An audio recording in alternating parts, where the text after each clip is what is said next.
ఓం శ్రీ గురుభ్యో నమః. శ్రీ నిరవి టీవీ ప్రేక్షకులందరికీ నమస్కారం. మనం ఎందరో మహానుభావులతో సజ్జన సాంగత్యం చేస్తూ ఉన్నాం. ఈరోజు మన అదృష్టం శ్రీ రామయోగి గారు. వారు మనకి యానగొందిలో మాకు పూర్వ పరిచయం అనేది ఉంది. వారు వచ్చేసరికి యానగొంది మాతగారు మనకి ఎవరైతే నిరాహార యోగినిగా ఉన్నారో వారితో ఎంతో సఖ్యతగా ఉన్నటువంటి మహానుభావులు వారు. అక్కడ నేను పూర్వంలో కొన్ని ఎపిసోడ్స్ కూడా యానగొంది మీద చేసినప్పుడు వారు ఎంతో సహకరించి చేయటం జరిగింది. సో వారి యానగొంది మాత గురించి, అలాగే మనకి వీరబ్రహ్మేంద్ర స్వామి వారి గురించి, కాలజ్ఞానం గురించి ఎన్నో విషయాలు తెలియపరుస్తూ ఉంటారు. వారితో సజ్జన సాంగత్యం చేసే భాగ్యం కలిగింది. నమస్కారం అండి. నమస్కారం రవి గారు. చక్కటి జ్యోతిష్యంలో చక్కటి పాండిత్యం ఉన్నటువంటి మీరు ఇటువంటివి జ్యోతిష్యానికి ఖగోళానికి సంబంధం ఉన్నటువంటి కాలజ్ఞానాన్ని చక్కగా వ్యక్తం చేస్తూ అప్పుడు కూడా చేశారు. ఆశ్రమంలో చక్కగా అమ్మ గురించి చెప్పారు. అన్ని విధాల సహకరిస్తున్నారు మా ఆశ్రమానికి. అటువంటి మీకు మా యొక్క ధన్యవాదములు. అయితే మీకు యానగొంది మాతగారికి, మన మాణిక్యేశ్వరి అమ్మగారికి మీకు ఎలా ఎప్పుడు పరిచయం అనేది, వారిని దర్శించడం అనేది భాగ్యం కలిగింది? నాకు 4వ ఏట నుండే నాకు పూర్వజన్మ యొక్క జ్ఞాపకం ఉన్నది. ఆత్మజ్ఞానం మహాత్ములు కలిగించారు, ఇద్దరు దివ్య పురుషులు. అది మంచిగా నాకు జ్ఞాపకం. ఆత్మ అంటే ఏమిటి అనేది శాస్త్రాల్లో చాలా తక్కువగా ఉంది, కానీ అంతకంటే ఎక్కువగా నా అనుభూతి పొందాను. ఆ మహాత్ములు కూడా నాకు జ్ఞాపకం ఉన్నారు 4వ ఏట నుండే. అప్పటి నుండి నాకు ఏమనిపించేదంటే భగవంతుని పొందాలి. భగవంతుని పొందటానికి ఏ విద్య చదవాలి అంటే సంస్కృతం. సంస్కృతంలోనే అన్ని భాషలు ఉన్నవి. సంస్కృతంలో వేదము, శాస్త్రము, పురాణము అన్నీ కూడా ఉన్నాయి. సంస్కృతం చదువుకోవాలి. పాండిత్యం ఉంటేనే భగవంతుని గురించి ధ్యానం, యోగం ఇవన్నీ చెయ్యొచ్చు అనేటటువంటి భావన నాకు కలిగింది. అట్లాగే నేను తెలుగులో కానీ సంస్కృతంలో కానీ అభ్యాసం చేసి ఇదే లక్ష్యంతో చేస్తున్నాను. కాలేజీ 1976-77లో ముమ్మడివరం బాలయోగి ఇట్లా ఉన్నాడు, ధ్యానం చేస్తుండు, యోగి అంటే ఇట్లా ఉంటాడు అని మా కాలేజీలో ప్రిన్సిపల్ చెప్పడం జరిగింది ఉపన్యాసంలో. వారి అడ్రస్ తీసుకొని నేను వెళ్ళడం జరిగింది. ముమ్మడి వరకు వెళ్ళడం జరిగింది. పైసలు కూడా లేవు. ఒక పిల్లగాని రూపంలో ఒక అబ్బాయి నా ఎమ్మడి వస్తూ నాకు సహకరించాడు. ఇక్కడ దిగు, ఇది రాజమండ్రి చాలా పెద్ద సిటీ, ఎక్కడ దిగాలనో తెలియదు, ఎక్కడ పోవాలనో తెలియదు, డబ్బులు నా దగ్గర లేవు, ఎక్కువ 15 రూపాయలు లేవు. అది ఎట్లా పోయినో ఎట్లా తిరిగినో వారి దర్శనానికి ఆ భగవంతుడే నా ఎమ్మడుండి ఆ ముమ్మడి వారి బాలయోగిని దర్శించుకోవడము. దర్శించుకున్న తర్వాత ఏం జరిగిందంటే, స్వామి మీరు నా గురువు అయితే నన్ను స్వీకరించండి, లేదు నాకు ఎవరు గురువు అయితే వారు నాకు లభ్యం కావాలని మొక్కుకున్నాను. అదే సంవత్సరం అమ్మగారి గురించి తెలిసింది, వారి దర్శనం దొరికింది. తర్వాత అమ్మగారు 1975లో శ్రీశైలంలో మాయమయ్యి ఆకాశ మార్గంలో వెళ్ళి హిమాలయాలకు వెళ్ళిపోతా అనుకున్నారు. ఇదంతా కూడా జన అరణ్యం, ఇది ఈ మధ్యన ఉండలేను, మానవ లోకం నన్ను బాధిస్తుంది, యోగానికి భంగం కలిగిస్తున్నారు, నేను వెళ్ళిపోతా అని కొంతమందికి చెప్పి ధ్యాన మందిరానికి పోయిర్రు. తర్వాత బయటంగా తాళం వేసిర్రు, అమ్మ మాయమే వెళ్ళిపోయారు. అటువంటి అమ్మగారు హిమాలయ పర్వతాలకు పోకుండా శ్రీశైలం వెళ్ళారు. అమ్మ చెప్పిన మాటలు. అక్కడికి పోయి అడవిలో వెంకటమ్మ చెలివ అని ఉన్నది, శ్రీశైలానికి ఒక 2 కిలోమీటర్ల దూరంలో పాలధార పంచదార కింది భాగంలో వారు అక్కడనే పులి యొక్క గుహ ఉన్నది. ఆ పులులే అమ్మకు రక్షణగా ఉన్నది. ఆ చెట్టు మీద కూర్చొని వారు తపస్సు చేశారు. అదే టైంలో శ్రీశైలంలో గంగాధర్ అనేటటువంటి ఒక పూజారి ఉండేవాడు. ఆ టైంలో ఆ యొక్క శ్రీశైల దేవస్థానానికి వారు ఏం చేశారంటే అమ్మ యొక్క మహత్తు చూసి అమ్మ ఏమన్నారు, నేను శివుని ఇక్కడ ధ్యానం చేసుకుంటాను, శివుని చూస్తాను అంటే అందరి దర్శనాలు అయిపోయిన తర్వాత రాత్రికి లోపలికి పంపించేది, తాళం వేసేది. వేసిన తర్వాత మళ్ళీ వచ్చి చూసేసరికి అమ్మ ఉండకపోయేది. ఎటు పోయేదో తెలియదు. స్వయంగా ఆయన చెప్తుంటే విన్ని గ్రంథంలో వ్రాసాము, అమ్మ యొక్క చరిత్రలో వ్రాసాను. అయితే అమ్మ చెప్పిన మాటల్లో ఏమిటంటే అట్లా చేశారు. నేను ఒకనాడు ఏం జరిగిందంటే బ్రహ్మరాంబ మాత గుళ్ళోకి వెళ్ళాను. ఈశాన్యం నుంచి సన్నటి రంధ్రం ఉంది. నేను సూక్ష్మ రూపంలో లోపలికి వెళ్ళాను. ఒక కాలువ ఉన్నది. కాలువకు ఇరుపక్కల కూడా నాగేంద్రుడు, దేవతా పోలీసులు వీళ్ళంతా కూడా ఉన్నారు. పోవటానికి వెళ్ళలేదు అని అన్నారు. అక్కడ ఒక లోపట చెరువు ఉన్నది, కొలను ఉన్నది, శివుడు తపస్సుస్తున్నాడు అని చెప్పారు. అంటే అమ్మ ఏమన్నారట, నేను కూడా తపస్సుస్తున్నాను, వారితో మాట్లాడాలి అంటే శివుని దగ్గరికి పోయి పర్మిషన్ తీసుకొని వచ్చి అమ్మను శివుని దగ్గరికి పంపడం జరిగిందట. 45 నిమిషాలు మాట్లాడడం జరిగింది అని అమ్మ చెప్పారు. దేని గురించి, అమ్మ ఇక్కడ ఉండొద్దు అని వెళ్ళిపోతా హిమాలయాల్లోనికి అని చెప్పినటువంటి విషయము. అక్కడికి పోయిన తర్వాత శివుడు ఏమన్నాడు, అమ్మ అంతటా నీవున్నావు కదా, అన్నిట్లో నీవున్నావు కదా, అందరిలో కూడా జీవం ఉన్నది కదా, ఆ జీవంలో కూడా నీవున్నావు కదా, ఎక్కడికి పోతావు? ఎక్కడికి పోయినా కానీ అదే కదా, నువ్వు ఎక్కడికి పోతావు?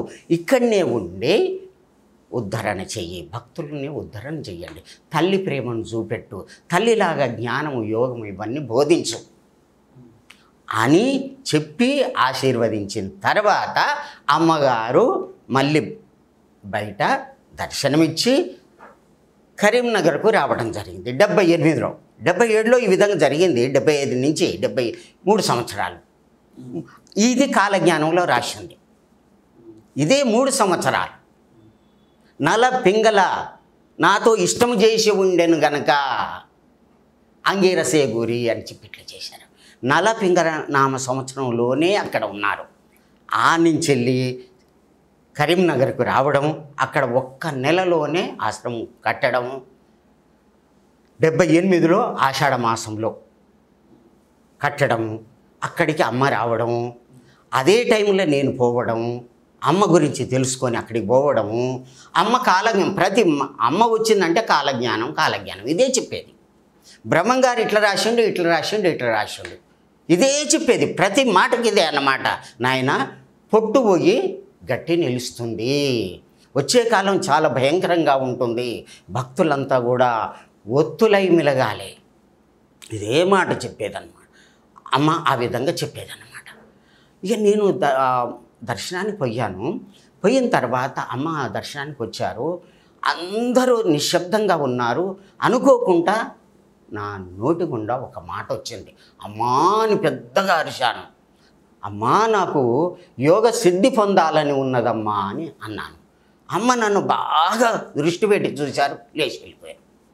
అందరూ తిట్టారు. ఒక అమ్మ దర్శనం కూడా కానియకుండా చేస్తేవి అని చెప్పి అందరూ తిట్టారు. ఏం జరిగిందో ఏమో తెలియదు. అప్పటి నుంచి 12 సంవత్సరాలు ఎటు చూసిన అమ్మ కనిపించేది. అమ్మకు నాకు ఏ సంబంధం ఉందో తెలియదు. 12 సంవత్సరాలు ఎక్కడ చూసినా కానీ అమ్మ అమ్మ అమ్మ అట్లా. తర్వాత నేనుండేది నల్గొండ, అక్కడ ఉండబుద్ధి కాకపోయేది. బండి మీద 2 వీలర్ మీద యానవంతికి వచ్చేది. అక్కడి నుంచి మొదలైంది అమ్మకు నాకు ఇది. తర్వాత నన్ను శిష్యునిగా తీసుకున్నారు. నీవు ఆశ్రమం 78లో మొదలయ్యింది. 77 అక్కడ ఎక్కడ శ్రీశైలం 77లో అక్కడ జరిగింది. ఎక్కడ శ్రీశైలం నుంచి అమ్మ ఇక్కడికి వచ్చారు, కరీంనగర్ వచ్చారు. కరీంనగర్లో మీకు దర్శనం ఏర్పడింది ఫస్ట్. అది ఎట్లా అంటే బారుకడ్లు కట్టారు. ఇంకొక సంఘటన, అమ్మ వస్తుండ్రు దర్శనానికి.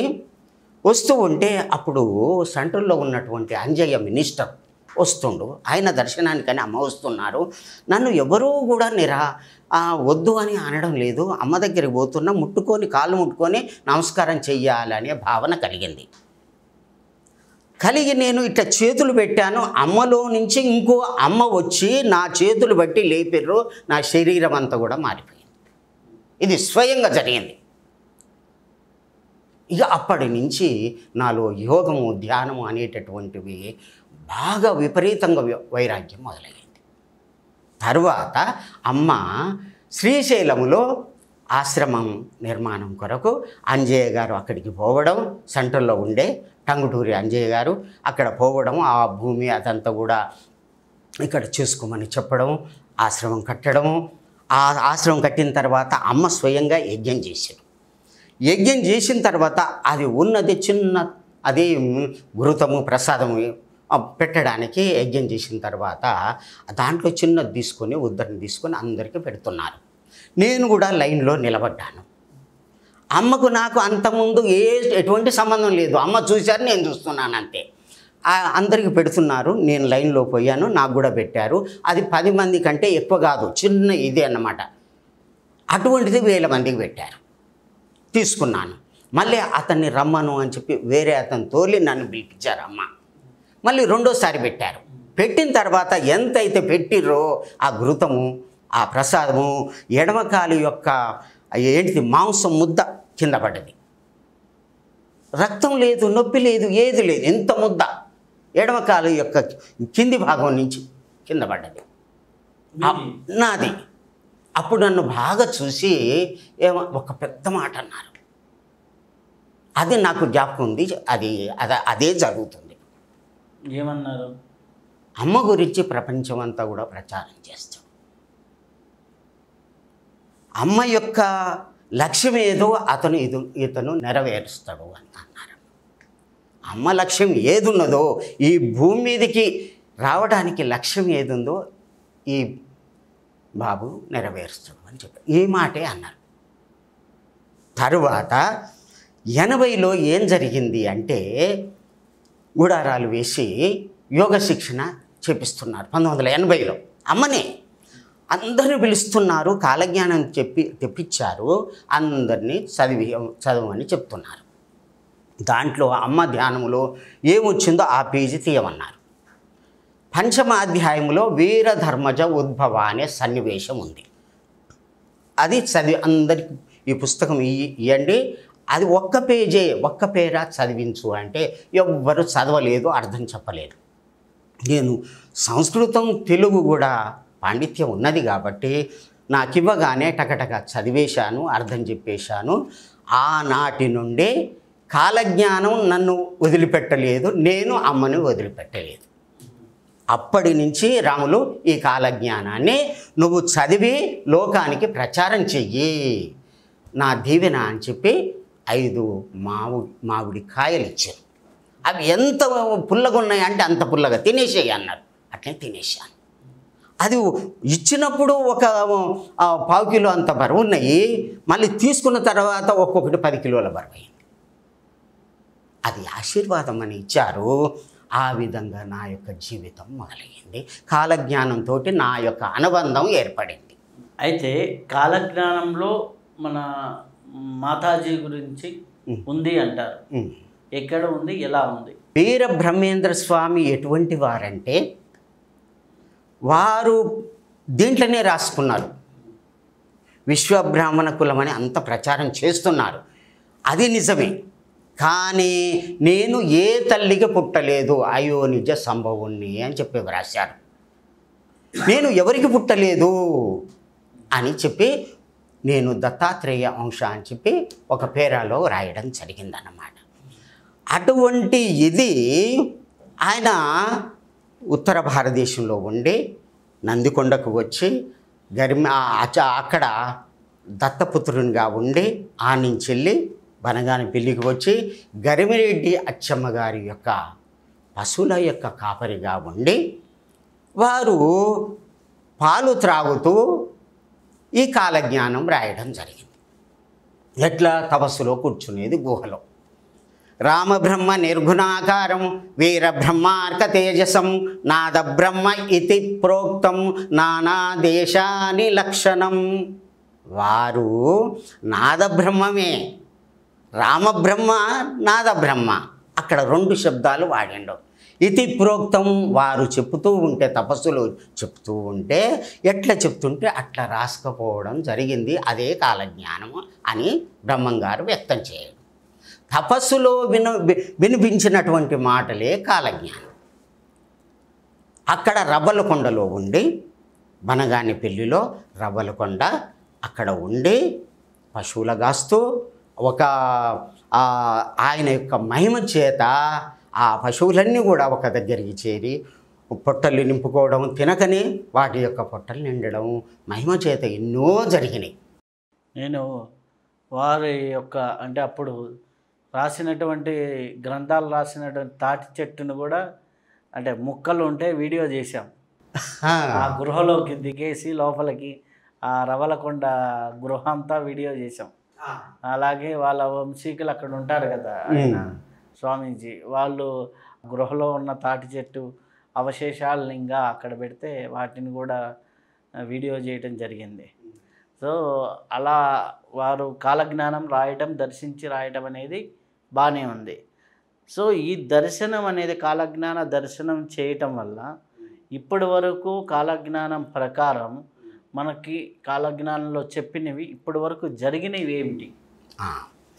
ఈ కాలజ్ఞానము ఎవ్వరికి వ్యక్తం కావడం లేదు. ఇది రాత ఎట్లా ఉంటుందంటే, తెలుగు ఉంటుంది, లిపి తెలుగు ఉంటుంది, దాంట్లో తెలుగు సంస్కృతం మిళితమై ఉంటుంది, కానీ అర్థం కాదు. బ్రహ్మరాత ఏ విధంగా అర్థం కాదో ఈ వ్రాత కూడా అర్థం కాదు. చాలా నిగూఢంగా ఉంటుంది, ఎవరైనా చదవచ్చు, కానీ అర్థం కాదు. ఎక్కడి వరకు? 1వ అధ్యాయం నుంచి 12వ అధ్యాయం వరకు అర్థం కాదు. 10 వరకు ఇంకా కఠినంగా ఉన్నది. 12వ అధ్యాయం అంటే మీలాంటి జ్యోతిష్యులు మాత్రం ఆ లెక్క తీసి చెప్పొచ్చు, కానీ ఎప్పుడు ఏ సంవత్సరం అనేది అర్థం కాదు. కానీ ఈ కాలజ్ఞానం చదివి వ్యక్తం చేయటానికి ఒకరికి జన్మ ఇవ్వడం జరిగింది. వారి యొక్క జన్మ ఎప్పుడు అంటే 1వది 2వది అని చెప్పి సౌజన్య పత్రికలు దొరకడం జరిగింది. 2వ సౌజన్య పత్రిక బ్రహ్మంగారి యొక్క సంసారిక గృహంలో ఒక పుట్ట ఉంది. ఆ పుట్ట దగ్గర పూజ చేసేది ఒక రామయ్య అనేటటువంటి పూజారి. చేస్తూ ఉంటే అది 1961లో అక్కడ అనుకోకుండా సౌజన్య పత్రిక 4-5 పేజీలు ఉన్నటువంటి ఆ పత్రిక అక్కడ దొరకడం జరిగింది. ఆ పత్రిక యువతోలికి తీసుకొని వచ్చి చదివితే దాంట్లో ఏమున్నది అంటే, రామయోగి అయ్యవారి ఉద్భవం అని ఉన్నది. వీరు ఎక్కడ పుడతారు, ఏం కథ అని చాలా ప్రచారం అయింది. అప్పుడు అది ఎక్కడ ఉన్నది అంటే నల్లగొండలో ఉంది. అంతటా ఊకొండిరాయము, మునుగోడి అగ్రహారము, రామనగరము అని రాసింది. ఆ ప్రాంతంలో పుట్టి పెరుగుతూ ఉన్నాడు అని రాసింది. అంటే 61 కంటే ముందు పుట్టి ఉండాలి, రామయోగి అని వ్రాయడం జరిగింది. అతనే ఈ కాలజ్ఞానం చదివి చెప్పగలుగుతాడు, అతను నా యొక్క కుమారుడు, నా అంశతో పుట్టినటువంటి వాడు, నాదబ్రహ్మాన్ని నా కుమారునిగా చేసి ఆ వాక్కుల్ని వ్యక్తం చేయటానికి ఈ యొక్క జన్మ జరిగింది అని వ్రాయడం జరిగిందన్నమాట. అది సత్యం అన్నమాట. లేకపోతే ఇది దీంట్లో ఉన్నటువంటివి ఎవరు చెప్పలేరు, అర్థం కాదు. ఇది ఎటువంటి గ్రంథం అంటే ఒకే పదానికి 1000 అర్థాలు వస్తాయి. 1000 అర్థాలు, విస్తృత అర్ధకీర్తి అన్నాడు. ఒకటే పదం, హరి అనేటటువంటి ఒక అక్షరం పదం ఉంది, ఎన్నో అర్థాలు వస్తాయి. కోతి, కప్ప, పాము, ఇంద్రుడు, అది ఇట్లా ఈ విధంగా ఎన్నో అర్థాలు ఉన్నాయి. అదేవిధంగా ఈ ప్రతి అక్షరం కూడా బీజాక్షరం. ఇది 4 వేదాలకు మూలమైనటువంటిది. ఈ యొక్క దీన్నే సాంద్ర సింధు వేదము అంటారు. ఆ వేదాలన్నా అర్థమైతే కానీ ఈ వేదం అర్థం కాదు. అయితే ఆ విధంగా 7 సంవత్సరాలు ఇది చదివిన తర్వాత సరస్వతి మాత ప్రత్యక్షం చేసుకున్న తర్వాతనే ఈ కాలజ్ఞానంలో ఉన్నటువంటి కీ దొరకడం జరిగింది చదవటానికి మొదలు. ఈ యొక్క గ్రంథం యొక్క ఇదేముందంటే, ఒక పేజీ చదవంగానే నిద్ర వస్తుంది, అర్థం కాదు. తపస్సు అంతా దీంట్లో ఉన్నది. అయితే 1986లో 3వ నెలలో ఏం జరిగిందంటే, నేను ఉద్యోగం చేస్తున్నటువంటి ఆ ఊరికి నేను పైసలు పంపలేదు, పోస్ట్లో వచ్చింది. వచ్చిన తర్వాత ఇట్లే దండం పెట్టుకున్నా. అప్పటికే నాకు బ్రహ్మంగారంటే, సిద్ధయ్య గారంటే అమితమైనటువంటి భక్తి భావన. అయితే స్వామి నా గురించి ఏమైనా ఉంటే చెప్పు స్వామి అని ఇట్లా దండం పెట్టినా, ఇట్లా తీసి కళ్ళు మూసుకొని తీసి ఇట్లా ఏలు పెట్టినా అంతే. ఏలు పెట్టిన తర్వాత ఏమున్నది అంటే, నీవు అడిగేది చూడు, నీ గురించి నేను ఏమి వ్రాయవలెను, నీ భవిష్యం గురించి ఏమి వ్రాయవలెను, నీవు సర్వజ్ఞునివి, నేను అనంతుడను అని వ్రాసి ఉంది. అంటే ఇది నాకు సంబంధం ఉన్నది అనే భావన కలిగింది. అప్పటి నుంచి 7 సంవత్సరాలు ధారాళంగా అధ్యయనం చేసి అమ్మ దగ్గరికి రావడం జరిగింది. అమ్మ ఏం చేసిరంటే ఎన్నో విషయాలు పరీక్ష చేశారు. 3 నెలలు కూడా అక్కడ కాలజ్ఞానం చదివి చెప్పు అని చెప్పి అమ్మగారు యానగొందులో చెప్పడం జరిగింది. 3 నెలలు కూడా అక్కడ ప్రతి పేజీ చదవడం, అందరికీ చెప్పడం. అమ్మగారి గురించే ఉన్నదంతా. బ్రహ్మంగారు ఎవరి గురించి రాశాడంటే, జన్మసేవ్యం భక్తిప్రదం ప్రదోష తీర్థం ప్రయాగమాధవం ఆనగుంది గురించి వ్రాశారు. అక్కడ హంపి విరూపాక్ష ఆనగుంది ఉన్నది కదా, అట్లా కాదు, ఊటుకూరు మెతకసీమ. ఆ మెతకసీమ దగ్గరలోనే యానగుంది ఉంటుంది. ఈ యానగుంది ఎక్కడ ఉంటుంది? కర్ణాటక రాజ్యం శేషభూషం వషట్కారం కర్ణాటక రాజ్యంలోనే ఉంటుంది. ఆ బ్రహ్మంగారు రాసినప్పుడు కర్ణాటక అనే పేరే లేదు. ఇదేమో హైదరాబాద్ సంస్థానము, అదే మైసూరు సంస్థానము. కర్ణాటక అనే పేరు 400 సంవత్సరాల క్రితమే వ్రాయడం జరిగింది తపస్సులో విని. అంటే ఇది అక్షర సత్యము. అటువంటి యానగొందిలో ఎవరుంటారు? మామి, మూమే, మఖ ఈ అక్షరాల్లో పేరు ఉన్నటువంటి వారు మాణికేశ్వర మాత అనే పేరు ఉన్నటువంటి వారు ఉంటారు. వీరధర్మజ ఉద్భవ అనేటటువంటి సన్నివేశం 5వ అధ్యాయములో ఉన్నది. అయితే నాకు అదే చదవమన్నారు, అదే అధ్యయనం చేయడం. ఆ పేజీని ఒక్కొక్క పదానికి అర్థం దొరకక, అంటే సంస్కృత తెలుగు పదాలంటే తెలుసు, కానీ ఈ పదాలకు అర్థం దొరకలే. అప్పుడు ధ్యానంలో కూర్చుంటే కొన్ని అర్థాలు దొరికినాయి. అమ్మ కూడా కొన్ని పదాలకు అర్థం చెప్పారు. అప్పుడు దీన్ని చదవగలిగాను, వ్రాయగలిగాను అన్నమాట. ఈ కాలజ్ఞానానికి వాచ్యంగా భాష్యం చేసి ఒక 3-4 పుస్తకాలు రాయడం జరిగింది. తర్వాత అమ్మ యొక్క చరిత్రను మొదలుపెట్టి రాయడం జరిగిందన్నమాట. అయితే కాలజ్ఞానం ప్రకారం భవిష్యత్తులో జరగబోయేటటువంటి అంశాలేంటి? ఇప్పుడు ఎన్నో భయంకరమైన విషయాలు వింటూ ఉన్నాం, మీరు కూడా ప్రస్తావిస్తూ ఉన్నారు. ఇప్పుడు కాలజ్ఞానం ప్రకారం రాబోయే రోజుల్లో జరిగేటటువంటి విషయాలు ఏమిటి? అయితే ఈ కాలజ్ఞానము స్వామివారు 17వ శతాబ్దిలో వ్రాయడం జరిగింది. కానీ 1248 నుంచి రాశారు. భూత, వర్తమాన, భవిష్యత్తు కాలాలను కూడా మొత్తం రాశారు. జరిగింది వ్రాశారు. వేమన గురించి వ్రాశారు, ఆంగ్లేయుల గురించి వ్రాశారు. ఇదంతా వ్రాస్తూ ఇప్పుడు జరిగేది కూడా వ్రాశారు. అంటే ఏమిటి? దీనికి అర్థం ఏంటి? నేను రాబోయేటటువంటి కాలంలో వీరభోగ వసంతరాయల్ని వస్తాను అన్నాడు. అంటే ఎప్పుడు? అదే కలికి అవతారం కదా. కలికి అవతారం అంటే ఇది కలియుగం ఎండు కావాలి కదా, 4,32,000 సంవత్సరాలు కదా. వాస్తవానికి మరి కృతయుగం, త్రేతాయుగం, ద్వాపరయుగం, కలియుగానికి ఇవి 3 కలిపితే 4 కలిపితే ఎంత? 43,20,000 అవుతుంది కదా. ఇది మహాయుగం కదా. ఈ ఇటువంటి మహాయుగాలు 71 అయితేనే కదా ఒక కల్పం అవుతుంది కదా. ఈ లెక్క తప్పు కాదు మరి. కాబట్టి 4,32,000 కరెక్ట్, యథాతథంగా జరగవలసిందే. కానీ ఒక ధర్మం ఉంది. అదేమిటంటే అంతర్యుగాలు, ధర్మయుగాలని ఉన్నవి. దీంట్లోనే యుగం ఉంటుంది, అంతర్యుగం ఉంటుంది, ధర్మయుగం అని ఉంటుంది. అది ఎట్టనో నేను చెప్తాను. దాని ప్రకారంగా ఇది చేయడం జరిగింది. అయితే ఈ బ్రహ్మంగారు ఏమంటున్నాడు అంటే కలియుగం అంతమైంది అంటున్నాడు. ఇదే విషయాన్ని భాగవతం కూడా 4,32,000 సంవత్సరాలని చెప్తూ కలియుగం అంతా అని సూచించడం జరిగింది. ఆ భాగవతంలో ఏముంది, కాలజ్ఞానంలో ఏముంది, భవిష్య మాలికలో ఏముందో అది కొన్ని వాక్యాలలో చెప్తాను స్వామి. మన పరీక్షిత్తు రాజు యొక్క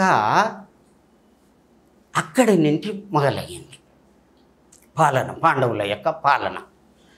శ్రీకృష్ణుడు ఈ భూమిని వదిలిపెట్టిన కానించి కలియుగం మొదలైంది, కలి ప్రవేశమైంది. ఆయన ఎప్పుడైతే భూమిని వదిలిపెట్టాడో అప్పటి నుంచి కలి మొదలయ్యింది. మొదలయ్యి ఎప్పటిదాకా అంటే 1900 సంవత్సరాల వరకు భవిష్యత్ పురాణంలో వ్రాయడం జరిగింది. అది ఎట్లా రాసిందో వేదవ్యాసుడు భవిష్యత్ పురాణంలో కొన్ని వాక్యాలలో చెప్తాను. ఎట్లా అంటే అక్కడి నుంచి మొదలైనటువంటి కలి భయంకరమైనటువంటి ఇది కలియుగం 1755కే పెరిగిపోయింది. ఎటువంటి స్థితి అంటే అది చెప్పకూడదు, కానీ కొన్ని విషయాలు చెప్తున్నాను. 20,000 మంది ఉన్నటువంటి విద్యార్థుల్ని హతమార్చారు నలంద. 10,000 మంది అధ్యాపకుల్ని ఘోరంగా హింసించి చంపారు. వాళ్ళు ఏం పాపం చేశారు? లక్షల కొద్దీ, వేల కొద్ది గ్రంథాలు, వేద గ్రంథాలు అవన్నీ కూడా తలగబెట్టేశారు. అప్పటికే పెరిగిపోయింది. జంజం వేసుకున్నటువంటి ప్రతి ఒక్కరిని కూడా దాచుకున్న వాళ్ళనే దక్కిరు, కానీ అందరిని కూడా వాళ్ళని చంపి వాళ్ళ రక్తంలో ముంచి తూకం వేసి యజ్ఞం చేశారు. 1755లో భాగవతం చదవండి, పురాణాలు చదవండి, దాంట్లో వ్యక్తం చేయడం జరిగింది. అటువంటి కలి జరిగింది. అది ఎప్పటి వరకు వచ్చింది? భట్టి విక్రమార్కుని వరకు ఆయన కంట్రోల్ చేసిండు. భట్టి విక్రమార్కుడు ధర్మాన్ని కంట్రోల్ చేసిండు. మన హిందువు రాజు పృథ్వీరాజు, ఆయన కంట్రోల్ చేసిండు. పృథ్వీరాజ్ చౌహాన్, పృథ్వీరాజు కూడా కంట్రోల్ చేసిండు. కానీ మ్లేచ్చుడు ఆ కలి ఆయనలో ప్రవేశించి మ్లేచ్చులకు ఎక్కువ బలాన్నిచ్చి ఆక్రమణ చేయడం జరిగిందన్నమాట. అటువంటి భయంకరమైనటువంటి కలియుగం అది అసలుకి. ఆ విధంగా జరిగిన తర్వాత భట్టి విక్రమార్కుడు వచ్చిన తర్వాత 3044 జరుగుతుంది కలియుగం. అప్పటి వరకే బాగుంది. తరువాత ఏం జరుగుతుంది అనేది కాలజ్ఞానం చెప్తుంది. అదంతా చెప్తున్నది, వివరంగా చెప్పడం జరిగింది. తర్వాత మ్లేచ్చుల యొక్క పాలన 2000 సంవత్సరాలు జరిగింది. ఆంగ్లేయులు ముస్లింలు, ఆంగ్లేయులు ముస్లింలు, ఈ విధంగా ఎక్కడి దాకా కలకత్తాను రాజధానిగా చేసుకొని 8 మంది మంత్రులతోటి విక్టోరియా రాణి పరిపాలన చేయడం జరిగింది మన భారతదేశాన్ని. అంతవరకే భవిష్యత్ పురాణంలో వ్రాయడం జరిగింది. తర్వాత వదిలిపెట్టేసిండు. ఆయనకు తెలియకనా? వేదవ్యాసునికి తెలియకనా? ఇదంతా తెలుసు కదా. 4,32,000 అని కలియుగ రాజుల చరిత్ర. మరి ఇంతవరకే ఎందుకు రాసిండు? 5,000 సంవత్సరాలు, కరెక్టే 5,000 ఆడికే. కలియుగం లెక్క తీసుకుంటే 5,000 అయ్యింది. ఆడికే రాసిండు, వదిలిపెట్టేసిండు. అంటే తర్వాత కొంతమంది అంటారు అవన్నీ చింపేసిర్రు తప్పు. అంటే అది కాదు, చింపి వేయడానికి వీరు కూడా లేదనమాట. ఆ విధంగా వ్రాయడం జరిగింది. అంటే వారి యొక్క ఇదిలో, వారి యొక్క దృష్టిలో కలియుగం యొక్క ధర్మం మారుతుందనే కదా అర్థం. అది ఒకటి. అక్కడి నుంచి ఎప్పుడు అంటే భాగవతంలో ఒక శ్లోకం ఇవ్వడం జరిగింది. ఎక్కడ? 12వ స్కందము 2వ అధ్యాయము 24వ శ్లోకం. 24 ఏమని? యదా చంద్ర సూర్యచ్చ బృహస్పతి, ఈ యొక్క 3 రాశులు కూడా సమేష్యంతి ఏకరాశిలో ఒకే రాశిలో సమావేశం అయినప్పుడు, పుష్పమి నక్షత్రములో ప్రథమ పాదములో ఆషాఢ మాసములో అమావాస్య నాడు ఇవి కూడుకొని ఉండాలి. అప్పటి నుంచి తత్కృతం కృతాయుగం వస్తుంది అని రాశాడు. అది ఎప్పుడు వచ్చింది? 1/8/1943లో రావడం జరిగింది. మామూలు విషయం కాదు ఇది. ఆ శ్లోకం తీయండి, అది తప్పు కావడానికి వీల్లేదు. అతను పరమాత్ముడు, మహాత్ముడు.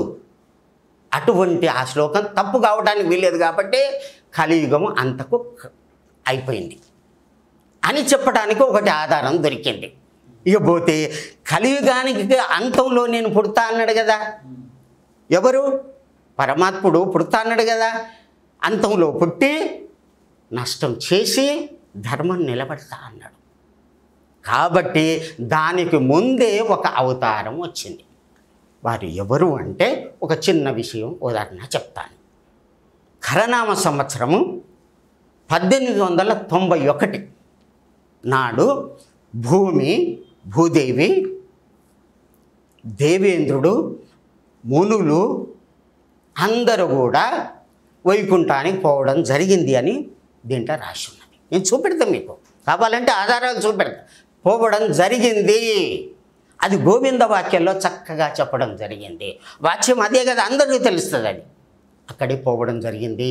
స్వామి, ఇప్పటికే పాపం పెరిగిపోయింది, అందరూ కూడా భూపాలంతా కూడా అందరూ కూడా ఆ రాజరికం పోయి పాపాత్ములే రాజ్యానికి వస్తున్నారు. ధర్మం అనేది ఒక్క పాదమన్నా ఉండాలి కదా, అది లేకుండా అయిపోయింది. నేను ఓపలేను స్వామి, మీ దయ ఉంచుంటే నేను ఉండలేను అని చెప్పి మొరబెట్టుకోవడం జరిగింది. అప్పుడు అక్కడనే చెప్పడం జరిగింది, మహాత్ములు నా రూపంలో మహాత్ముల్ని పంపిస్తున్నాను, పుణ్యపురుషులను పంపిస్తున్నాను. వారు భారతదేశంలో వారు పుడతారు, పుట్టి ధర్మాన్ని కాపాడుతారని చెప్పడం జరిగింది. నేను తర్వాత వస్తా అన్నాడు. కాబట్టి 5/5/1930లో సూర్యలోకానికి వచ్చి ఆ పంపినటువంటి వారు మొత్తం 3 ముఖ్యులు, తర్వాత 4 సహకరించేటటువంటి వాళ్ళు వీరధర్మజులు సూర్యలోకానికి వచ్చి అక్కడి నుండి అహోబిలానికి రావడం జరిగింది అని చెప్పి 10వ అధ్యాయము 1వ పేజీలో డేటు కూడా ఇచ్చిండు. సోమవారం. ఎట్లా? అప్సరస్సులు ఆడగా, గంధర్వులు పాడగా, కిన్నెర కింపురుష విద్యాధరులు పాడగా, శవిస్తూ ఉండగా కాలనేమిని అనేటటువంటి దివ్య విమానం మీద అహోబిలానికి రావడం జరిగింది. వారి ఆజ్ఞతోటి, మహావిష్ణువు యొక్క ఆజ్ఞతోటి రావడం జరిగింది. అహోబిలానికి ఎందుకు రావడం జరిగింది అంటే అక్కడ నరసింహస్వామి ఉత్పత్తి అయ్యి భక్త రక్షణ చేసిండు కదా, అందుకే ఇప్పుడు భక్తుల్ని రక్షించడానికి గ్లానిర్భవతి భారత అభ్యుత్థానం తదాత్మానం సృజామ్యం, నాకై నేను పుట్టి వస్తానని అన్నాడు కదా. ఎప్పుడైతే పూర్తి ధర్మం పోతుందో అప్పుడు నేను వస్తా అన్నాడు కదా. 4,32,000 దాకా చూస్తే కలవదు కదా, ఆయన మాట ఇచ్చిండు కదా. అదే ధర్మయుగము, అదే అంతర్యుగము, అందుకనే రావడం జరిగింది. ఇది కారణం అన్నమాట. ఆయన మాట ఇచ్చిండు. ఇదంతా కాలజ్ఞానంలో ఉన్నది ఇదంతా కూడా అర్థం కాక అందరూ కూడా మహాత్ములంతా కూడా జుట్లు పట్టుకొని 4,32,000 అని వాదన చేస్తారు. అది కాదు, భగవంతుడైనటువంటి వీర బ్రహ్మేంద్ర స్వామి చెప్పినటువంటి విషయం ఇదన్నమాట. రావడం జరిగిన తర్వాత వారు భారతదేశం అంతా కూడా ప్రపంచమంతా కూడా ఒకసారి తిరిగి 1933లో శ్రీముఖమే గురి ముద్దుగురి బాలగురి తల్లి గర్భంలో ప్రవేశించడం జరిగింది. 33లో ప్రవేశించి 34లో జన్మ తీసుకోవడం జరిగింది. 26/7/1934లో జన్మించడం జరిగింది. వారు ఎవరు? సూర్యలోకములో వారి పేరు వీరధర్మజులు, 5వ అధ్యాయంలో వ్రాయడం జరిగింది. మరి తల్లిదండ్రులు పెట్టినటువంటి పేరు మాణిక్యేశ్వరి మాత, వారే కలికి అవతారము. స్వయంగా నాతోటి చెప్పిండ్రు అమ్మగారు, నేను ఎవరినో కాదు రాములు, నేను కలికి అవతారము అని చెప్పడం. అమ్మ, ఈ కాలజ్ఞానం అంతా చదివాను, అంతా అర్థమైంది, కానీ ఒక్క మాటకు అర్థం తెలవటం లేదమ్మా, ఒకటే మాటకు. అదంతా కూడా ఆ పదంలోనే ఉంది తల్లి, చెప్పు తల్లి అంటే, కలికి భగవానుడు ఎవ్వరు అమ్మ అని అడిగాను. రాములు, నేనే కలికి భగవానుని అమ్మ, నాతోటి చెప్పడం జరిగింది, ఇది సత్యం, దేవతలే సాక్షి, నేను అబద్ధం చెప్పడానికి వీల్లేదు. అమ్మ చెప్పడం జరిగింది. అమ్మనే కలికి భగవానుడుగా మహావిష్ణువు యొక్క అంశతోటి దత్తాత్రేయుల యొక్క రూపంతో రావడం జరిగింది అమ్మగారే. మరి అమ్మగారు యొక్క పేరు సూర్యలోకంలో వీరధర్మజులు కదా. దీంట్లో ఇట్లా ఉన్నదమ్మా అన్న తర్వాతనే ప్రచారం చేయడం జరిగింది. వీరధర్మజ, అమ్మగారి పేరు వీరధర్మజులని ఇప్పుడు పేరు వచ్చింది. ఇది మరి గుట్ట పేరు ఏమున్నది అంటే సూర్యనంది, నంది గ్రామేతో విఖ్యాతో నంది నామ సూర్యనంది అని దీంట్లో రాసి ఉంది. వారు ఎక్కడ ప్రకాశం అవుతారో దాని పేరే సూర్యనంది అంటే సూర్యనంది. సూర్యనందియే కైలాసం అని చెప్పి మంచిగా పాటలు పాడతారు. దీంట్లో ఉన్నది కాబట్టి చెప్పడం జరిగింది. అమ్మగారు ఆ యొక్క అప్లికేషన్ని సంతకం చేయడం జరిగింది. అమ్మగారి పేరు వీరధర్మజులు, ఆ గుట్ట పేరు సూర్యనంది. ఈ విధంగా చేయడం. వారు వచ్చిన తర్వాత తపస్సు చేయడం భక్తిని. అక్కడ శివుడు చెప్పాడు కదా, అమ్మ ఎటుపోనక్కర్లేదు, భక్త ఉద్ధరణ చెయ్యన్న. అది చేయటానికి అమ్మగారు వచ్చారు. అమ్మగారే కలికి అవతారం అని దీంట్లో రాసింది. కర్ణాటకలో పుడతారు, యానగొందిలో ఉంటారు. అమ్మగారంటే వీరధర్మజులు, వారే మాణికేశ్వరి మాత. ఆ విధంగా మహావిష్ణువు యొక్క ఆజ్ఞతోటి వైకుంఠం నుంచి వచ్చి తల్లి ప్రేమను చూపెట్టారు. శివుని ఆజ్ఞతోటి భక్తుల మీద తపస్సు, పేగులు మూటగట్టుకొని తపస్సు చేసి 3 సంవత్సరాలు తపస్సు చేసి వచ్చినటువంటి భక్తులకు ధారపోసి శక్తిపాతం చేసి భక్తులుగా మార్చడం. ఆ గుట్ట ఎక్కితే చాలు అందరికీ యోగం. అటువంటి స్థితి 1934 తర్వాత 1950కి ఆ గుట్ట మీదకి వచ్చారమ్మ. అప్పుడు హైదరాబాద్ సంస్థానం జరుగుతున్నది. అటువంటి సమయంలో అమ్మ అన్నం లేదు, నీరు లేదు, నిద్ర లేదు, తపస్సు చేస్తున్నారు అనే మాట విని అందరూ విస్తుపోయి అమ్మను పరీక్ష చేయడం జరిగిందన్నమాట. డాక్టర్స్ వచ్చారు, ఎంతోమంది వచ్చారు, కేర్ సంస్థ వాళ్ళు వచ్చారు. వచ్చి అమ్మ యొక్క లాలాజలము, వస్త్రాలు, పై మీద వస్త్రాలు, స్నానం చేసిన నీళ్లు తీసుకుని పోయి పరీక్ష చేశారు. చేస్తే వాళ్ళకు ఏం తేలిందంటే ఎటువంటి అన్నం తీసుకోవడం లేదు, ఆహారం తీసుకోవడం లేదు అని. వారు ఎబో ఆఫ్ ద నేచర్, ప్రకృతి అతీతమైనటువంటి శక్తి అని. అమ్మ మీరు రాండి మా యొక్క ప్రాంతానికి, దేశానికి రాండి అంటే రాను నాయన, ఇక్కడనే నాకు ఇష్టము అని చెప్పడం జరిగింది. ఆ విధంగా ఎంతోమంది పరీక్ష చేశారు. నీళ్లు పోసి అమ్మ దీపం ముట్టించారు. ఒకేసారి ఎన్ని స్థలాలను దర్శనమిచ్చారు. కరీంనగరు, శ్రీశైలము, యానగొంది, షాపూర్ ఆశ్రమం ఒకే టైంలో అమ్మ దర్శనం ఇచ్చారంటే అందరూ కూడా ఆశ్చర్యపోతారు. ఎప్పుడో భగవంతుడు అంటే ఎట్లుంటాడో అని తెలియనటువంటి వాళ్ళందరూ కూడా దర్శనం చేసుకొని అందరూ కూడా భక్తులుగా మారిపోయారు. అమ్మ అంటే చాలు ప్రాణం ఇచ్చేటటువంటి వాళ్ళు తయారయ్యారు. ఎప్పటి నుంచి? అమ్మ గుట్టకు వచ్చిన కాడి నుంచి 1950 నుంచి. ఆ యొక్క ప్రాంతంలో, కర్ణాటక ప్రాంతంలో బిజ్జలరాయుని ఆశ్రమంలో బసవన్న గారు ఏం చేశారు? వంకాయల్ని లింగకాయలు చేసి అందరికి కట్టిండు. అందరికీ అహింస పద్ధతి బోధించారు. అహింస పద్ధతి బోధించారన్నమాట. బోధించి నాయన మాంసం తినరాదు. ఆయన వెళ్ళిపోయిన తర్వాత 1160 తర్వాత అంతా కూడా భక్తులై, లింగాయతులై, ఆ విధంగా ఉన్నటువంటి ఆ ప్రాంతం అంతా కూడా మళ్ళీ మాంసం తినడం మొదలైంది. నాయన బసవన్న గుడి కట్టించి భక్తులందరినీ పిలిపించి, ఆ కర్ణాటకలో ఉన్నటువంటి మంత్రులని అందరినీ పిలిపించి అక్కడ బసవ పురాణం చెప్పించడం జరిగింది. అప్పటి నుంచి అమ్మ అన్నదానం చేయడం జరిగింది. అందరికీ అన్నదానం చేసేటప్పుడు ఓం నమ శివాయ, ఓం నమ శివాయ అని మంత్రం ఉచ్చారణ చేసి, ఆ మంత్రమే వారికి దీక్షగా ఇచ్చి, ఆ వాళ్ళ యొక్క కనీసం మాంసం తిన్నటువంటి ఆ నోరు కూడా ఓం నమ శివాయ అని అనరాని అటువంటి వాళ్ళు కూడా అనే పునీతులు అయిపోయారు. వాళ్ళ రోగాలు వస్తే అన్నీ కూడా తక్కువైపోయింది. ఎట్లా అంటే ఒక ఆమెకు క్యాన్సర్ గడ్డయింది, అన్ని ఆశ్రమాలు తిరిగింది. ఇక నువ్వు చస్తావు, ఇంక 10 రోజులైతే చస్తావు అంటే, ఆ చావేదో ఇక్కడనే చస్తా అని ఆనగొందికి వచ్చింది. వచ్చి అమ్మ ఆ చావేదో మీ ముందరనే చస్తా తల్లి అని దండం పెట్టి, ఇక చావు పో అని అన్నది. నీకు చావు అనేది లేదు.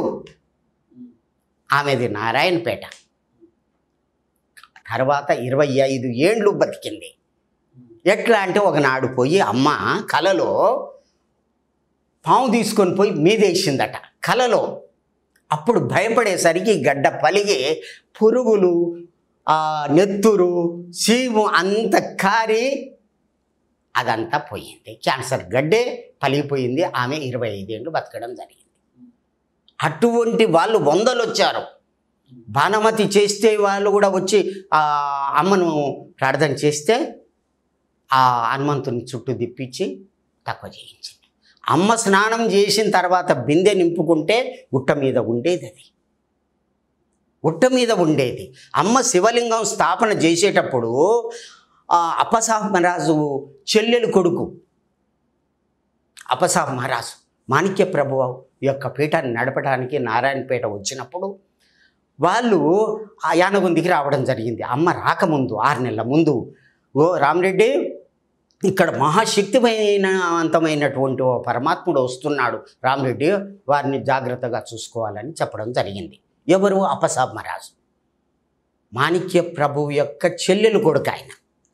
అదే 6 నెలలకు అమ్మ రావడం జరిగింది. వారే దివ్య పురుషులు కలికి అవతారం అని అప్పుడే చెప్పడం జరిగింది. ఆ విధంగా అక్కడ ఉన్నటువంటి యోగులు కూడా చెప్పడం జరిగింది. మట్టి వాసన చూసి చెప్పడం జరిగింది అన్నమాట. అటువంటి ఆ విధంగా అమ్మ యొక్క ఆ స్థితి అక్కడ ఉండి తపస్సు చేసి భక్త ఉద్ధరణ చేశారు. అది అమ్మ యొక్క ఇదే వారే కలికి అవతారం. అదంతా కూడా కాలజ్ఞానంలో వ్రాసింది. అమ్మ ప్రతి కదలిక కూడా రాసింది. అమ్మ మొన్న 7/3/2020 నాడు అమ్మ లింగానికి పోయిరు కదా. అమ్మ పోయిన తర్వాత వారి యొక్క శరీరం ఇట్లా పట్టుకుంటే కింద కాలుతున్నది. చనిపోయిన తర్వాత ఎవరన్నా కాలుతారా?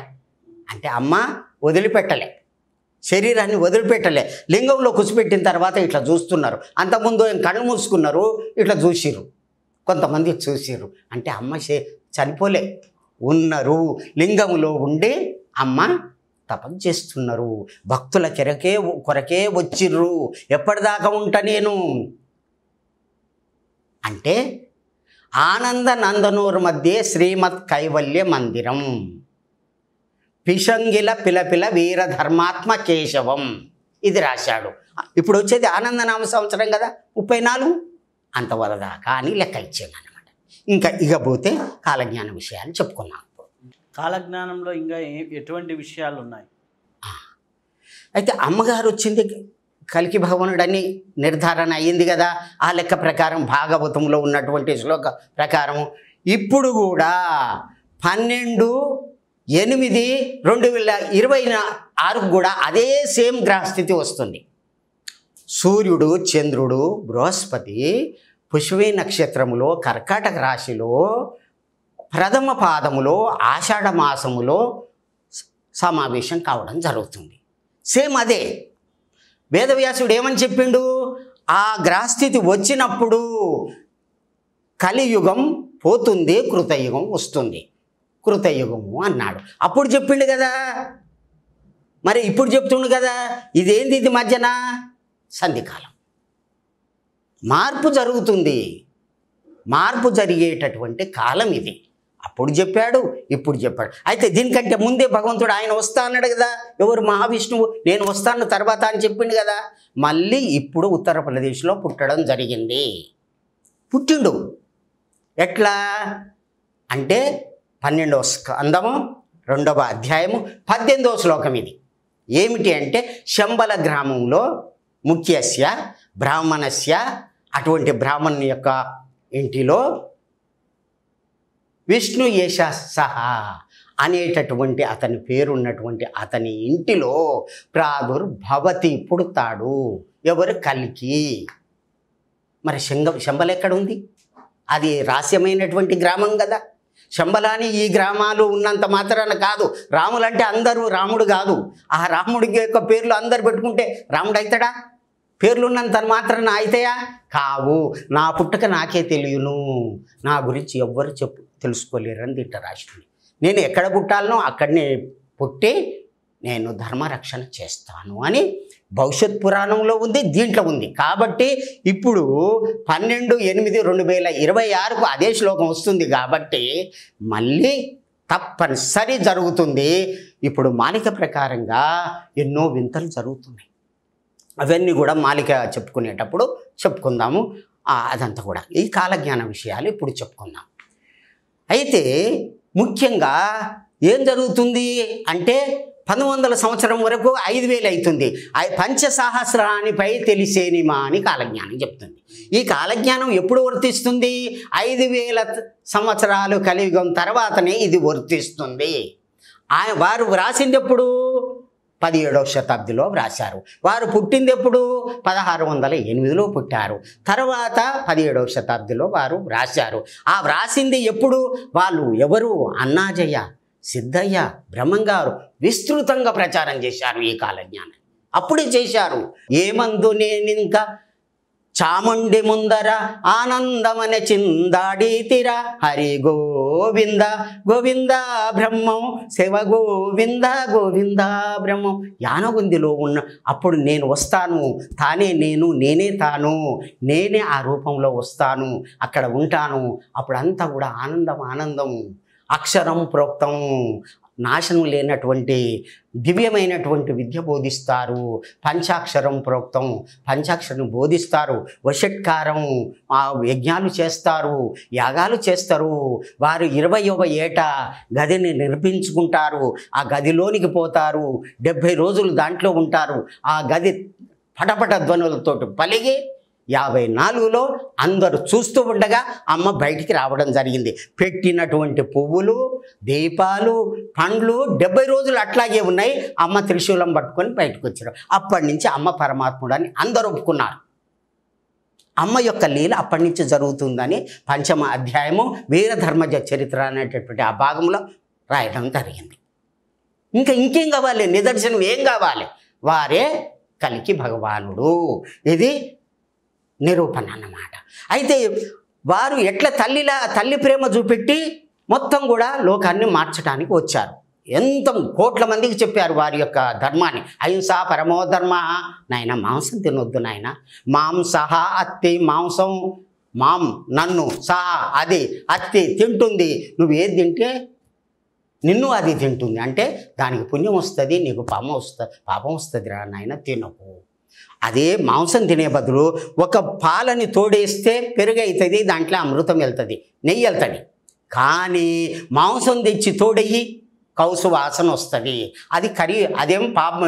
ఇది నీచులు తినేది నీసైతే ఎవరు తింటారో అది నీచులు అంటారు. అమృతాన్ని ఎవరు తాగుతారో వాళ్ళు దేవతలు. ఇంతే అని ఈ విధంగా చిన్న చిన్న మాటలతోటి అమ్మ చెప్పి, ఎందుకు అంటే దాంట్లో తాగుడు, మరి మాంసం తినడము, దానివల్ల ఈ మానవ జాతే నాశనం అయిపోతుంది. కాబట్టి అదొక్కటి తినొద్దు. ఈ విధంగా చెప్పేది చిన్న చిన్న మాటలతో. ఎట్లా ధ్యానం చేసుకోవాలి? ఎడ్డి కావాలేరా, గుడ్డి కావాలేరా, యోగ దిడ్డి తెరవలేరా నాయన. ఎడ్డునివగా గుడ్డినిగా చదువు శాస్త్రము చదవనేలా, నిలిపితే నిజ పదవి దొరుకును. ఎందుకు చదివేందుకు? నిలుపు, నీ మనసుని నిలిపి ధ్యానం చేసుకో, యోగం చేసుకో. నువ్వే మహాత్మునివైతావు, నీవే దేవునివైతావు. ఇటువంటి అమ్మ మాటలు చెప్పి లోకానికి జ్ఞానం ఇచ్చి ఇప్పుడు అమ్మ శివలింగంలో కూర్చున్నారు. ఇది నా అనుభవం చెప్తున్నాను, నా కన్నులారా చూసినటువంటిది. అమ్మ దాంట్లో కూర్చున్న తర్వాత విభూతి గుండలు అన్నీ పెట్టాము. నా కన్నులారా చూసినటువంటి విషయాలు. అమ్మ కాలుతున్నది ఇట్లా. అమ్మ తర్వాత దాంట్లో కూర్చోబెట్టిన తర్వాత కళ్ళు తెరిచింది. అమ్మ బోలే ఉన్నారు, ఇంకా టైం ఉన్నది. వారు తపస్సు చేస్తున్నారు, వారు చేసే పని వాళ్ళు చేస్తున్నారు అన్నమాట. లోక ఉద్ధరణ కొరకే వచ్చారు అమ్మగారు అన్నమాట. తర్వాత ఏం జరుగుతుంది అంటే మొదటి ఇది 43 వరకు ఇదైంది కదా. ఉత్పాతాలు ఉద్భవిల్లేని తర్వాత సంధికాలంలో ఏం జరుగుద్ది ఈ మధ్యన అంటే 1914 నుంచి 18 వరకు మొదటి ప్రపంచ యుద్ధం జరిగింది. జన నష్టం అయ్యింది, విపరీతంగా జరిగింది. 1938 నుంచి 45 వరకు రెండవ ప్రపంచ యుద్ధం జరిగింది. భయంకరమైనటువంటి యుద్ధం, విపరీతమైనటువంటి జనులు చచ్చారు. ప్లేగు వ్యాధి వచ్చింది, విపరీత జనులంతా చచ్చారు. అట్లాగే దివి తాలూకా 1977లో నవంబర్లో వచ్చి మొత్తం తాలూకా మొత్తం కొట్టకపోయింది. అట్లా జరిగింది. ఇక్కడ ఏంటిది, మన కరోనా వచ్చింది, లక్షల మంది కొట్టుకుపోయారు. ఇదంతా కూడా జరుగుద్ది. ఇదే కాదు, భూప్రళయాలు వస్తాయి, భూకంపాలు వస్తూనే ఉన్నాయి. ఎందుకు వస్తాయి? భూదేవికి ఏందంటే ఆమెకు పాపం ఎక్కడ ఉంటే భూకంపాలు అక్కడ వస్తాయి అని తింట రాసింది. పాపం ఎక్కడ ఉంటే, పాపం చేసేటటువంటి వ్యక్తులు ఎక్కడ ఉంటే ఆ ప్రాంతం భూకంపాలు వస్తాయి. అందుకనే అక్కడ భూకంపాలు వస్తున్నాయి. ఏంది, మంచు పర్వతాలు కరిగిపోతున్నాయి. ఇప్పుడు దక్షిణ ధృవాలలో తేడా వచ్చింది, ఏడారుల్లో నీళ్లు వచ్చినవి, ప్రపంచ యుద్ధం జరుగుతూనే ఉంది, రాబోయేటటువంటి కాలం విపరీతంగా జరుగుద్ది. అవన్నీ కూడా డేట్లు మీకు చెప్తానన్నమాట. ఈ మార్పంతా కూడా జరగటానికి కారణం ఏమిటి అంటే భగవంతుని ఉద్దేశం ప్రకారంగా భగవంతుడు వచ్చాడు కాబట్టి, ధర్మం నిలపటానికి వచ్చాడు కాబట్టి ఆ విధంగా జరుగుతుంది. ఇంకొక విషయం చెప్తాను మీకు.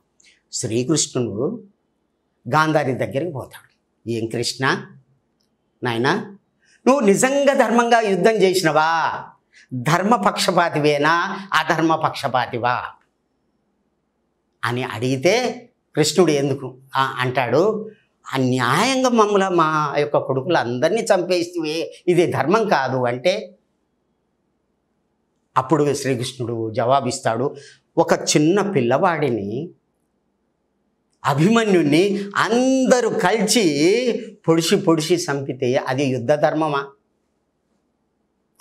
ఒక పతివ్రతను అందరి ముందు ధర్మాత్ములు ఉండగా, ధర్మరాజే ఉన్నాడు, ధర్మరాజు అంతటి భీష్ముడే ధర్మాత్ముడు ఉన్నాడు, అందరూ ఉండగా వాళ్ళ ముందు వస్త్ర అపహరణ చేస్తూ ఉంటే అది ధర్మమా? నీకు ధర్మమా చెప్పుతాను. అటువంటి పాపం చేసిన వాళ్ళని ధర్మంగా చంపమంటావా? అందుకనే ధర్మాన్ని గెలిపించడానికి ఆ విధంగా చేశాను, ధర్మం తప్పకుండా చేశాను. అదైనా కానీ నీకు అధర్మం అనిపిస్తుంది. ఇప్పుడు నీ మాట ప్రకారం కలియుగంలో ఒక రోజు మిలిగింది, యుద్ధం మొత్తం అయిపోలే, ఒక రోజు మిలిగింది అని భవిష్యమాలికలో వ్రాసింది. ఆ విధంగా ఇప్పుడు నేను అధర్మ పక్షపాతినై అధర్మం వైపు ఉంటాను, కానీ ధర్మాన్ని గెలిపిస్తాను. అందుకనే పాపాలు చేసిన వాళ్ళకు మంచి జరుగుతుంది. అది శ్రీకృష్ణుడు ఒప్పుకున్నటువంటి మాటలు అవి. ఆ విధంగా జరుగుతుంది. తర్వాత ఆ సభలో ఏమిటి, ద్రౌపదికి వస్త్రాలు ఇచ్చిండు కదా శ్రీకృష్ణుడు. ఆ వస్త్రాలన్నీ గుట్టలు పడి ఉంటే యాడ నేసినవి కావు కదా, ఎంత బాగున్నాయి అని చెప్పి అందరూ 100 మంది కౌరవుల యొక్క భార్యలు అందరూ కూడా కుట్టించుకుంటారు, జాకెట్లు చీరలు కుట్టించుకొని తొడుక్కుంటారు. అందరూ చూడగానే ఒకసారి పండుగ నాడు అవి మాయమవుతాయి, అందరికీ వస్త్రాపహరణ జరుగుతుంది. అంటే భగవంతుడు భక్తుల్ని రక్షించాడు, దుష్టుల్ని శిక్షించడానికి ఇదే కారణమని పెద్దలు చెప్తుంటారు.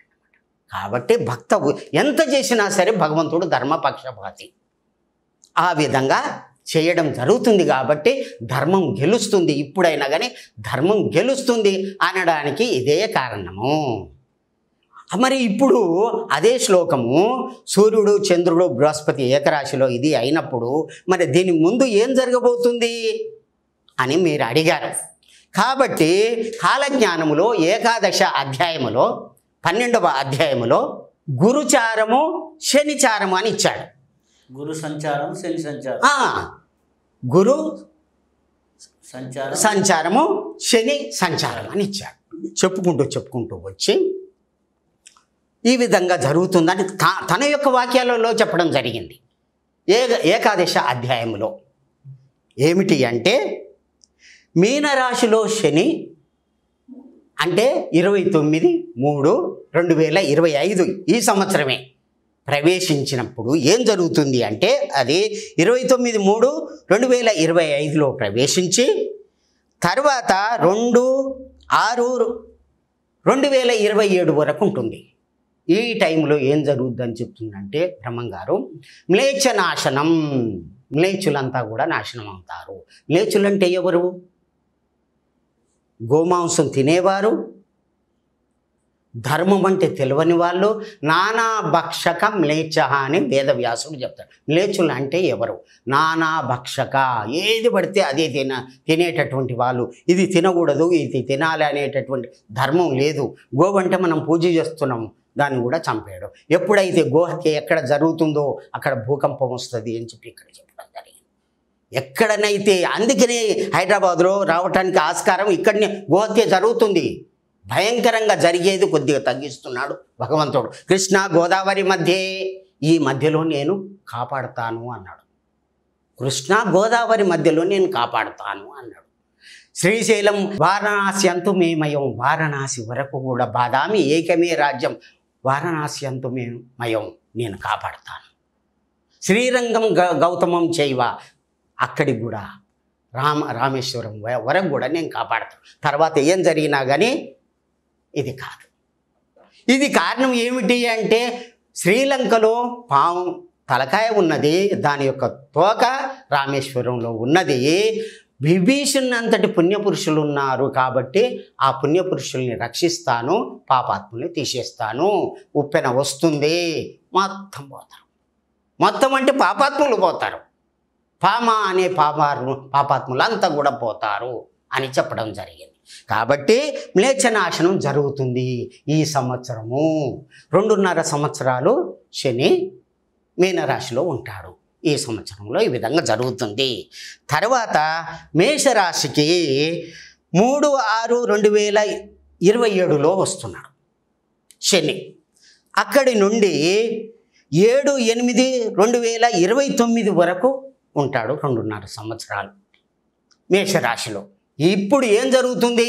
ప్రపంచమంతా కూడా భయంకరమైనటువంటి చావులు వింటాము, కానీ మన భారతదేశంలో కొద్దిగా మేలు జరుగుతుంది, కానీ పతనం అయితే జరుగుతుంది. ప్రపంచమంతా ఉన్నటువంటి జనాభాలో 7 ఊర్లకు 1 ఊరు, 7 దొడ్లకు 1 దొడ్డి, 7గురికి 1, 7 పుట్ల నల్లపూసలు. ఇది వారి ఇచ్చినటువంటి లెక్క. 7 పుట్ల నల్లపూసలు రాతాయి. నల్ల పూసలు ఎవరు కట్టుకుంటారు? మ్లేచ్చులు కట్టుకుంటారు. వాళ్ళ యొక్క భార్యల మెడలో కట్టినటువంటి నల్లపూసలు ఎన్ని అయితే 7 పుట్లు కావాలి, అన్ని కోట్ల మంది చస్తారు. 7గురికి 1 మిలుగుతారు, 1కి 7 భార్యలు అవుతారు. ఈ జననాంశ నష్టం అయిన తర్వాత 7 ఊర్లకు 1 ఊరే మిలుగుతుంది. దీంట్లో ధర్మాత్ములు ఉంటారు, అంతా ఒకటైతారు. సచ్చేవారికి ఏడ్చే వాళ్ళే దిక్కుండరు. మన జరిగింది కదా, చనిపోతే ఏడ్చే వాళ్ళే లేరు. కరోనా టైంలో డబ్బేం చేసింది, అదంతా చేసేది. ప్రపంచం అంతా కూడా అల్లకల్లోలం అయిపోయింది మొత్తం కూడా. బ్రహ్మంగారు చెప్పిన మాట తప్పనిసరి, తోచా తప్పక ఇప్పుడు జరిగే నవీన కాల జ్ఞానం ఇది. అట్లాగే ఏం జరిగింది? చెప్పలేదంటనకపోయేరు నరులార గురుని చేరి మ్రొక్కితే బ్రతుక నేర్చేరు. నాయనలారా, ఈ టైంలో మీరు ఏం చేయాలి? నేను చెప్పలేదని అనుకోకండి. గురుని చేరి మ్రొక్కితే బ్రతుకుతారు. రామ రామ అనని వారు రాలిపోదురు తెలుసుకోండి అని బ్రహ్మంగారు చెప్తారు. జపం చేయండి, తపం చేయండి, యోగం చేయండి, మీకు మంచి జరుగుతుంది, నాశనకాలం వచ్చింది అని బ్రహ్మంగారు చెప్పారు. గుప్పని గురువు గుర్ర పడుగులు ఏరుపడును, ఆ తప్పు తోవల పోవారని చప్పరించుక మింగు శక్తులు. తప్పు పనులు చేసే వాళ్ళని ఆ శక్తులు వస్తాయి, చప్పరించి తింటాయి. నాయన జాగ్రత్తగా ఉండండి అని ఈ కాలంలోనే చెప్పడం జరుగుతుంది. ఎప్పుడు అంటే 3/6/2027 నుండి 7/8/2029 మధ్యన కూడా జరుగుతుంది. తర్వాత వృషభ రాశికి వచ్చేసరికి శని భయంకరమైనటువంటి యుద్ధం అవుతుంది. 7 నెలలు జరుగుద్ది, భయంకరంగా యుద్ధం జరుగుద్ది. మన భారతదేశం కూడా పాల్గొంటుంది. అప్పుడు ఎప్పుడు అంటే 8/8/2029 నుండి 30/5/2032 వరకు ఈ మధ్యన భయంకరమైనటువంటి యుద్ధం జరిగి కలకత్తా మీద బాంబుల వర్షం కురుస్తుంది. ఒరిస్సా ప్రాంతంలో 4 జిల్లాలు పోతాయి. ఉగ్లీ నది పైకి వస్తుంది. గంగా నదినే ఆడికి వచ్చిన తర్వాత ఉగ్లీ నది అంటారు. ఈశాన్య ప్రాంతం నాశనం అటువంటి మనకి తెలుస్తుంది. అక్కడ యుద్ధం జరిగి అక్కడి నుంచి వచ్చినటువంటి బాంబుల యొక్క వర్షం, దాని యొక్క వాయువు మన మీద పడి విపరీతంగా జనులు చేస్తారు. అనేకమైనటువంటి రోగాలు వస్తాయి, అనేకంగా చావులు ఇదైతాయి. దానివల్ల విపరీతమైనటువంటి బాధలు అనుభవించి జనులు చేస్తారు. మన భారతదేశంలో కూడా, ప్రపంచమంతా జరుగుద్ది, మన భారతదేశంలో కూడా అప్పుడు జరుగుద్ది. ఇప్పుడు బాగానే ఉంటుంది, కానీ పోయే వాళ్ళు పోతూనే ఉంటారు. అట్లా ఎప్పుడు వృషభ రాశికి శని వచ్చినప్పుడు. తర్వాత ఈశాన్య మూల నుంచి విషగాలి వచ్చి ఆ విధంగా చస్తారు.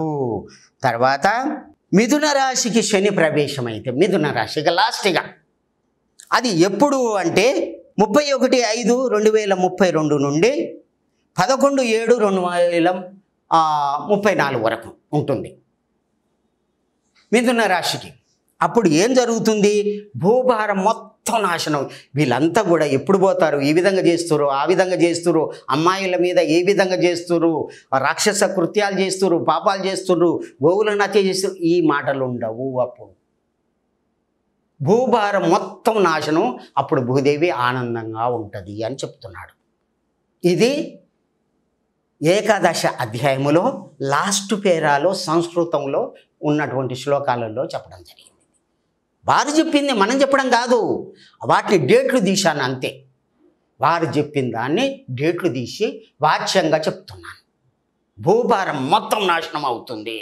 భూమి యొక్క భారం అంటే మొత్తం పాపాత్ములంతా కూడా పోతారు. ఈ విధంగా జరుగుతుంది. తర్వాత ఆనందనామ సంవత్సరము అందులో శని 34లో కలియుగ ధర్మం నాశనమై కృతయుగ ధర్మం మొదలవుతుంది. 34లో కలియుగ ధర్మం ఏది ఉన్నది? హింస, కపటము, ద్వేషము, మోసము, ఇవన్నీ ఉన్నాయి కదా, అవన్నీ కూడా పోతాయి. కృతయుగ ధర్మము ఏంటిది? ధర్మము, దానగుణము, తపస్సు, దయాగుణము, ఈ 4 సనాతన ధర్మాలు అంటారు. వీటికి ఉపధర్మాలు ఎన్నో ఉన్నాయి. ఈ 4 ఏంటివి? సనాతన ధర్మాలు. తపస్సు చేయుట, దానం చేయుట, యోగం చేయుట, దయాగుణం కలిగి ఉండుట. ఈ 4 కృతయుగంలో ఉంటాయి. త్రేతాయుగం వచ్చేసరికి 1 తగ్గుద్ది, ద్వాపరయుగం వచ్చేసరికి 2 మెలుగుతాయి, మళ్ళీ కలియుగం వచ్చేసరికి 1 ఉంటుంది. ఆ 1 కూడా పోతుంది నాయన అన్నది పోయింది. ఎప్పుడు? 1900 సంవత్సరాల వరకే, 5000 వరకే పోయింది. తర్వాత కలి ప్రవేశించేది యుద్ధాలు. మొదటి ప్రపంచ యుద్ధం, రెండవ ప్రపంచ యుద్ధం, మూడవ ప్రపంచ యుద్ధం, నాశనం అవుతుంది. ఈ యొక్క డేటు వరకు ఈ విధంగా జరుగుతుంది. తర్వాత కృతయుగం ధర్మం నిలుస్తుంది. భగవంతుడైనటువంటి కలికి భగవానుడు అవతరించడం జరిగింది. వారికి ఇప్పుడు 19 సంవత్సరాలు. వారికి ఎట్లా ఉంటాడంటే ఎంత అందంగా ఉంటాడు నాయన, చాలా అందంగా ఉంటాడు. కండ్లుని మనం చూడలేము, అంత అందంగా ఉంటాడు. ఆజానుభావుడు, తెల్లటి శరీరము, చాలా చక్కగా ఉంటాడు. ఆ విధంగా ఉన్నాడు అన్నమాట. వారికి నూడిల్స్ అంటే చాలా ఇష్టం. ఒకసారి తెప్పించి వారు సగం తిన్నారు, నాకు ఇచ్చారు. ఇచ్చిన తర్వాత నేను తిన్నా, ఆకలే కాలేదు. వారిని నా యొక్క ఆశ్రమంలో కూర్చొని ఎప్పుడు అంటే 4 సంవత్సరాల క్రితం, ఇది నిజమా కాదా అని చెప్పి నేను ధ్యానంలో కూర్చున్నాను. కూర్చుంటే నాకు మహావిష్ణువు దర్శనమయ్యాడు. మార్చి 13వ నాడు దర్శనమయ్యాడు. ఏంది ఇది నిజమా కాదా అని చెప్పి వాళ్ళకి ఫోన్ చేశాను. ఫోన్ చేసి అయితే అప్పుడు ఆకాశం నుంచి ఒక మాట ఏమని వస్తుందంటే, ఇప్పుడు పితాజీ ఫోన్ చాలు కరే తుమ్ కరో అని చెప్పారు. అంతకుముందు స్విచ్ ఆఫ్ అని వచ్చింది. ఈ మాట వినంగానే మళ్ళీ ఫోన్ చేస్తే ఆయన ఎత్తిండు. నీవెవరు బాబు, ఏమిటి, ఏంది అని చెప్పి అతను అడిగాడు. వాళ్ళ తండ్రి అడిగాడు. అంటే పలాని నేను మాహోతార బాబును ఈ విధంగా దర్శనం చేసుకున్నాను. రాధామాతను 2011లో దర్శనం చేసుకున్నాను. 2016లో భ్రమరంభ మాతను దర్శనం చేసుకున్నాను. ఆ విధంగా నేను ఒక సాధకున్నే, మాణికేశ్వరి మాత యొక్క శిష్యుణ్ణి, ఆశ్రమ సాహిత్య సేవకుణ్ణి. నాయన నాకు ఈ విధంగా అయ్యింది అని చెప్పాను. ఒకసారి వారి యొక్క దర్శనం ఇవ్వండి అని చెప్పి అంటే నేను తర్వాత డేట్ ఇస్తా అన్నారు. మళ్ళీ 3వ రోజు ఏమైంది అంటే 1ంటికి మధ్యాహ్నం ఇట్లా ధ్యానం చేసుకుంటూ కూర్చున్నాను. ఆకాశం నుంచి శబ్దాలు, స్వామీజీ నమస్కార్ నమస్కార్ తుమ్ ఆయియే. ఇదేమిటి, ఎవ్వరు లేరు నా ఆశ్రమంలో, ఎవ్వరు ఉండరు, ఆకాశం నుంచి శబ్దాలు ఏమిటి? నేను విచిత్రపోయాను. ఇదే మాట అక్కడికి పోయి నేను అడిగిన తర్వాత ఏ సచ్ హై మై బులాయా తుమారే, తుమ్ సేవా కర్నే కా హై, భగవాన్ కా సేవా కర్నే కా హై, ఇది అన్నాడు. అదే సేవ ఇది, ఉన్నదాన్ని వ్యక్తం చేస్తున్నాం. భగవంతుని గురించి ఇతనే భగవంతుడు అని తెలుసుకోవడం కూడా చాలా పుణ్యము. ఎవరైతే గుర్తిస్తారో వారికి మోక్షం తథ్యమని పురాణాలు చెప్తున్నాయి అన్నమాట. పురాణాలు చెప్తున్నాయి కాబట్టి ఆ విధంగా జరిగింది. నేను చూశాను. ఇదే నిజమైనటువంటి కాలము. కాలం మారేటటువంటి టైం వచ్చింది. అమ్మగారే కల్కి భగవానుడు, మహావిష్ణువే మళ్ళీ కల్కి భగవానుడై వచ్చాడు. 2 రూపాల్లో ఉన్నారు. ముగ్గురు కలిసి కల్కి భగవానుడు. ఎవరెవరు అంటే వీరధర్మజులు, రామధర్మజులు, వీరయోగి. వీరు ముగ్గురు కలిసి దత్తాత్రేయ రూపం. అమ్మగారు దత్తాత్రేయులు. అమ్మగారు కూర్చొని నేను ఎవరిని అని చెప్పి ధ్యానం చేస్తూ ఉంటే నువ్వు దత్తాత్రేయులని శబ్దాలు వచ్చినాయి. అమ్మగారే దత్తాత్రేయులు. ఇప్పుడు వచ్చినటువంటి పరమాత్ముడు కూడా మహావిష్ణువు. భారతంలో ఏ విధంగా చెప్పడం జరిగిందో, భవిష్యత్ పురాణంలో ఏ విధంగా చెప్పడం జరిగిందో, భాగవతంలో ఏ విధంగా చెప్పడం జరిగిందో ఆ విధంగా ఈ భూమిని రక్షించడానికి వచ్చినటువంటి పరమాత్ముడే కల్కి భగవానుడు. ఇది అంతా కూడా సత్యము అయ్యే సత్యయుగం వస్తుంది. జై సద్గురు రూపరహిత అహింసా యోగేశ్వర వీరధర్మజ మాతాకి జై. చాలా చాలా మంచి విషయాలు, రాబోయే విషయాలు, కాబోయే విషయాలు మాతో పంచుకున్నందుకు చాలా చాలా సంతోషం. ధన్యవాదాలు రవి గారు. చాలా చాలా సంతోషము. మీరు భగవంతుని గురించి ప్రచారానికి కంకణం కట్టుకొని చేస్తున్నారంటే అటువంటి పుణ్యం మీకు దక్కుతుంది. ఆ ప్రచారం చేసినందుకు భగవంతుడే మీకు యశస్సు కలిగించుగాక. చాలా సంతోషం. ఇప్పటి వరకు మనం అద్భుతమైనటువంటి జ్ఞానాన్ని మనం స్వీకరించాం. మరొక్క విశిష్ట అతిథితో కలుసుకుందాం. అంతవరకు సెలవు. నమస్కారం.